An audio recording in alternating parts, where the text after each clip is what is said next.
সকালে ঘুম থেকে উঠে বাইরে আসতে দেখি কুয়াশায় ভর্তি। আমি ভাবলাম শীতকালটা আবার ঘুরিয়ে চলে এলো নাকি।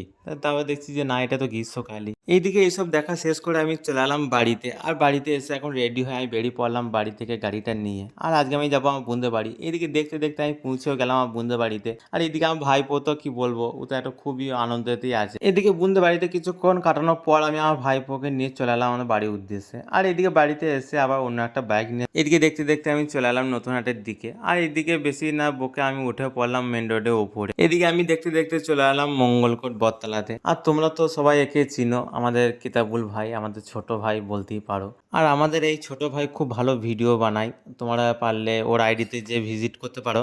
এদিকে বেশি না কথা বাড়িয়ে ওকে নিয়ে চলে গেলাম রাস্তার এই পিঠে। আর রাস্তার এই পিঠে এসে কিছু খাওয়া দাওয়া করে আমরা চলে এলাম। আর ওর সাথে দেখা করে আমার খুব ভালো লাগলো, কি আর বলবো ছোট ভাই, বুঝতেই পারছো। এদিকে ওকে আজকের মতো hello hi tata bye bye বলে বেরিয়ে চলে এলাম আমি ওখান থেকে। আর সত্যি বলতে এই ছোট ভাইটার সাথে দেখা করে আমার খুব ভালোই লাগলো। এদিকে আমি চলে এলাম আমার বাড়ির উদ্দেশ্যে। আর আমার মিনি ব্লগটা এখানেই শেষ করলাম। কেমন হয়েছে সবাই একটু কমেন্ট করে বলো। বাই।